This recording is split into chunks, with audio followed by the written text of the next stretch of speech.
আগস্টের পর ভেবেছিল রাজনৈতিক একটি ভালো অধ্যায় বা সূচনা শুরু হবে, সেটি কিন্তু আসলে এখন আবার লক্ষ্য করা যাচ্ছে না। যেহেতু রাজনীতির আহ, নির্বাচন যদি ফেব্রুয়ারিতে হয়, সেটি কিন্তু কাছাকাছি এসে গেছেন এবং এই মুহূর্তে সব রাজনৈতিক দলই তাদের ক্ষমতার জন্য মরিয়া হয়ে উঠছেন এবং তারা সবাই চায় ক্ষমতায় যাওয়ার জন্য। ক্ষমতায় যাওয়ার জন্য যে সিঁড়িগুলো দরকার, যে ধাপগুলো প্রয়োজন, সবাই চাচ্ছে তাদের ক্ষমতা পাকাপোক্ত করার জন্য। সেজন্য রাজনৈতিক যে খেলা বা রাজনৈতিক যে শিষ্টাচার বহির্ভূত আচরণ আমরা দেখতে পাচ্ছি ইতিমধ্যে রাজনীতিবিদদের মধ্যে। এই যে কাদা ছোড়াছুড়ির ফলে আজকে সচিবালয় যে ঘটনাগুলো ঘটেছে এবং সেখানে ছাত্রলীগের বিভিন্ন নেতাকর্মীকে সেখানে দেখা গিয়েছে এবং তারা সোশ্যাল মিডিয়াতে বিভিন্ন ধরনের উস্কানি এবং আগের ছবি বা বর্তমান ছবি পোস্ট করে যে বিভ্রান্তি ছড়াচ্ছে, ফেসিবাদ আবার মাথাচাড়া দিয়ে উঠছে, এটি অনুভব করেছেন ডক্টর মোহাম্মদ ইউনূস এবং তিনি সমস্ত না ৪টি রাজনৈতিক দলকে ডেকে তিনি মূল যারা স্টেক হোল্ডার রয়েছেন তাদেরকে ডেকে একটি বৈঠক করেছেন। তো রাজনৈতিক দলগুলোকে আরো সংবেদনশীল হতে হবে, একে অপরের প্রতি সংবেদনশীল হতে হবে। ৫ই আগস্টের একটি অভ্যুত্থানের পরেও যদি তারা কাদা ছোড়াছুড়ি করে, সেই আগের বস্তা পচা যে রাজনীতি সেখানে ফিরে যায়, সেটি আসলে সাধারণ মানুষেরা গ্রহণ করছেন না এবং এই রাজনৈতিক অস্থিরতা কবে শেষ হবে সেটিও কিন্তু বলা বাহুল্য। মানুষ কোনো কিছুর আহ, দাবি সেটি ন্যায্য না অন্যায্য বা সেই দাবিটি নিয়ে সচিবালয়ের ভিতরে ঢুকে যাচ্ছে, বারবার কিন্তু সচিবালয় আক্রান্ত হচ্ছে এবং এই যে এর আগে এসএসসি পরীক্ষার্থীরাও এই সচিবালয়ে হামলা চালিয়েছিলেন তাদের অটো পাসের জন্য।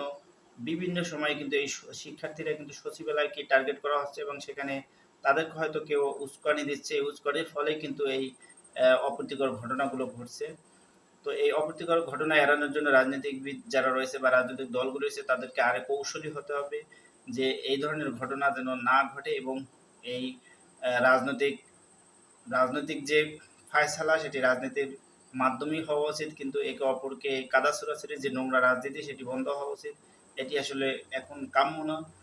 সবাই মিলে যদি একটি দ্বিকক্ষ বিশিষ্ট অথবা সবাই মিলে যদি পার্লামেন্ট করে, সেটা আসলেই একটি সৌহার্দ্যপূর্ণ হবে, সেটি মানুষ মনে করছেন। কিন্তু ক্ষমতার লড়াই কেউ কাউকে ছাড় দিতে রাজি নেই, সবাই চাচ্ছে এককভাবে ক্ষমতায় যাওয়ার জন্য এবং ওই ক্ষমতার চেহারটাই মানুষের দরকার। কিন্তু মানুষের জনগণের যে আশা আকাঙ্ক্ষা গণ অভ্যুত্থানের পর তারা চেয়েছিলেন, সেটি আসলে সাধারণ বা রাজনীতিবিদরা কতটুকু চাচ্ছেন বা কতটুকু করতে চাচ্ছেন সেটি নিয়ে কিন্তু নানা প্রশ্ন রয়েছে। তা আমরা আশা করব যে রাজনীতিবিদ যারা রয়েছেন আপনারা সংবেদনশীল হন, একে অপরের উপর সহনশীল হন এবং এই যে কথার কাদা ছোড়াছুড়ি চলছে সেটি যেন বন্ধ হয় এবং টকশোতেও আমরা দেখতে পাচ্ছি একে অপরকে যে হেয় প্রতিপন্ন করা, যে যেভাবে পারছে কাউকে অনলাইনে অফলাইনে সব জায়গাতেই আমরা চাচ্ছি যে এই ধরনের সব কিছু বন্ধ হোক এবং একটি আধুনিক রাজনীতি এবং সভ্য রাজনীতি, সংবেদনশীল রাজনীতি বাংলাদেশের মানুষ দেখুক এবং রাজনীতি হবে একে অপরের প্রতি সহনশীল। কিন্তু ক্ষমতায় আসার পর যে জুলুম অত্যাচার সেটি থেকে মানুষকে বেরিয়ে আসতে হবে। আমরা কিন্তু মানুষের যে ভয় সেটি কিন্তু আবারও দেখা দিয়েছে। একটি রাজনৈতিক দলকে কেন্দ্র করে মানুষের মধ্যে যে ভয়ভীতি সৃষ্টি হয়েছে, সেটি কিভাবে বিএনপিকেই এটি কমিয়ে আনা প্রয়োজন এবং তাদের দলের ভিতরে শুদ্ধি অভিযান করা প্রয়োজন। আমি মনে করি যে যারা এই ধরনের অপ্রীতিকর ঘটনা ঘটাচ্ছে, প্রধান উপদেষ্টা ডক্টর মোহাম্মদ ইউনূস যমুনাতে বিএনপি, জামাত, এনসিপি এবং ইসলামী আন্দোলন এই ৪ দলকে নিয়ে তিনি একটি বৈঠক করেছেন এবং ফেসিবাদ বারবার মাথাচাড়া দেওয়ার কারণে তিনি এই রাজনৈতিক সংকট অনুভব করে সেখানে রাজনৈতিক দলগুলোকে ডেকে তিনি একটি বৈঠক করেন এবং ফেসিবাদ যাতে না ফিরতে পারে সেই জন্য সবাইকে ঐক্যবদ্ধ এবং ঐক্য থাকার জন্য তিনি আহ্বান জানিয়েছেন। এর আগেও তিনি কয়েক দফায় বৈঠক করেছেন যে ফেসিবাদের বিপক্ষে সবাই ঐক্যবদ্ধ থাকবে।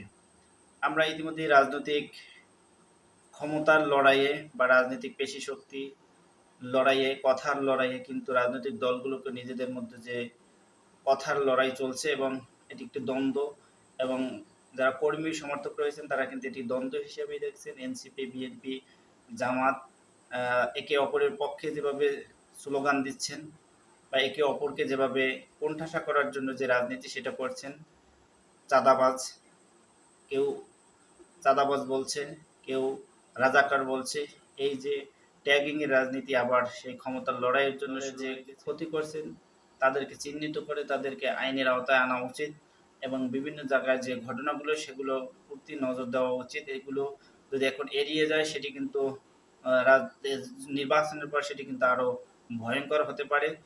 এগুলো হচ্ছে অ্যালার্মিং। এই অ্যালার্মিংগুলো যদি এখন ওভারকাম করা যায় এবং এগুলো বিচারের আওতায় আনা যায়, তাহলে হয়তোবা ক্ষমতা যাওয়ার পরে তাদের সেই মেন্টালিটি চেঞ্জ হওয়ার সম্ভাবনা রয়েছে। কিন্তু তারা এখন হয়তোবা যে এখন নির্বাচন হয়নি বা দল ক্ষমতায় নেই, সেজন্য হয়তোবা তারা তাদের যে পাওয়ারটা সেটা দেখাচ্ছে না। কিন্তু নির্বাচনের পর যদি তারা সেটি দেখাতে চায়, তাহলে কিন্তু জনগণের রোষানলে পড়ার একটি সম্ভাবনা দেখা দেবে এবং বাংলাদেশে আবার সেই অভ্যুত্থানের দিকেই যাওয়ার ইঙ্গিত দেয়। তো বারবার অভ্যুত্থান হওয়া মানে দেশের জন্য যে কতটা ক্ষতিকর, গোছালো অগোছালো দেশটাকে গোছানোর জন্য যেগুলো করা দরকার সেই কাজগুলো আসলে করা প্রয়োজন। এই কাদা ছোড়াছুড়ির রাজনীতি থেকে মানুষকে বেরিয়ে শক্তি আছে সেটি প্রয়োগ করে যে কি অর্জন করবে সেটি আসলে দলের ভালো কিছু অর্জন করে না। তো সব কিছু মিলিয়ে রাজনীতিবিদদেরকে আরও কঠোর অবস্থান নিতে হবে এবং তাদের যে দলের নেতাকর্মী আছে তারাও যদি অন্যায় করে সেগুলো প্রশ্রয় না দিয়ে তাদেরকে শক্ত হাতে দমন করা, তাহলে হয়তোবা পরবর্তী প্রজন্ম বা এই জেনারেশন জেএনজি ভালো একটি রাজনীতি যে আশা করে সেটি দেখতে পারবে। কিন্তু সেই আগের পুরাতন রাজনীতি যদি আবার ফিরে আসে, হয়তোবা বাংলাদেশে আবারও অভ্যুত্থান অথবা সহিংসতার দিকে যাবে। সেটা যেন না হয় সেদিকে সবাইকে লক্ষ্য রাখা উচিত এবং সবাই